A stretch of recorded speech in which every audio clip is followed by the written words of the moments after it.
കാർഗിൽ സ്മൃതി യാത്രയുടെ ഭാഗമായി മൺട്രോത്തുരുത്ത് ധീരജവാൻ സിയാച്ചിൻ സുധീഷിന്റെ സ്മൃതി മണ്ഡപത്തിൽ പുഷ്പചക്രം സമർപ്പിച്ചു. എക്സ് സർവീസ് ലീഗ് കൊല്ലം ജില്ലാ കമ്മിറ്റിയാണ് കാർഗിൽ സ്മൃതി യാത്ര സംഘടിപ്പിച്ചത്.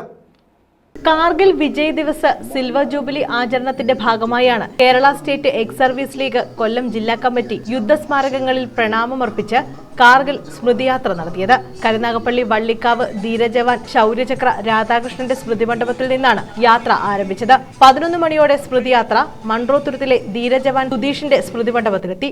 തുടർന്ന് സുധീഷിന്റെ സ്മൃതി മണ്ഡപത്തിൽ പുഷ്പചക്രം അർപ്പിച്ചു. ജന്മഗൃഹത്തിലെ സ്മൃതി മണ്ഡപത്തിൽ പുഷ്പചക്രം സമർപ്പിച്ചതിനു ശേഷം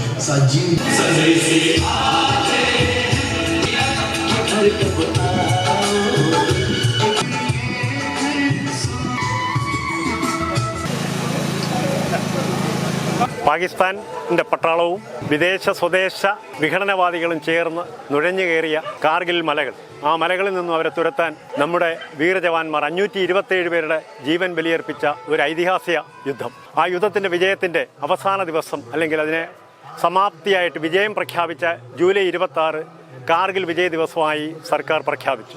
അതിൻ്റെ 25ാം വാർഷികം സിൽവർ ജൂബിലി ആഘോഷിക്കുന്ന ഈ വേളയിൽ Kerala state ex services league Kollam ജില്ലാ കമ്മിറ്റിയുടെ നേതൃത്വത്തിൽ 6 താലൂക്കിലെയും പ്രധാനപ്പെട്ട യുദ്ധസ്മാരകങ്ങളിൽ ആ ജവാന്മാർക്ക്, ധീരജവാന്മാരുടെ ഓർമ്മ നിലനിർത്താൻ ധീരജവാന്മാർക്ക് പുഷ്പചക്രങ്ങൾ അർപ്പിച്ചുകൊണ്ട് Kerala state ex services league Kollam ജില്ലാ കമ്മിറ്റിയുടെയും മഹിളാ വിങ്ങിൻ്റെയും നേതൃത്വം നടത്തുന്ന സ്മൃതി യാത്രയാണ് ഈ മൺട്രോത്തുരുത്തിൽ നമ്മുടെയൊക്കെ ആദരണീയനായ വീർ ജവാൻ സിയാച്ചിൻ ഹീറോ സുധീഷിൻ്റെ ഈ ബലികുടീരത്തിൽ ഞങ്ങൾ പുഷ്പം അർപ്പിച്ചുകൊണ്ട് അടുത്ത സ്ഥലമായ കൊട്ടാരക്കരയിലെ പൂവറ്റൂർ യുദ്ധസ്മാരകത്തിലേക്ക് ഞങ്ങളുടെ ഈ വാഹനയാത്രയിലെ സ്മൃതിയാത്ര കടന്നു പോവുകയാണ്. മൺട്രോത്തുരുത്തിൽ നിന്നും മടങ്ങിയ സ്മൃതിയാത്ര പൂവറ്റൂർ യൂണിറ്റ് യുദ്ധസ്മാരകം, പുനലൂർ യൂണിറ്റ് യുദ്ധസ്മാരകം തുടങ്ങി ജില്ലയിലെ വിവിധ താലൂക്കുകളിൽ യാത്ര നടത്തിയ ശേഷം വൈകിട്ടോടെ ആവണീശ്വരത്ത് ധീരജവാൻ വാർചക്ര ജേതാവ് സജീവ് ജി പിള്ളയുടെ സ്മൃതി മണ്ഡപത്തിൽ പുഷ്പചക്രം സമർപ്പിച്ച് സമാപിച്ചു.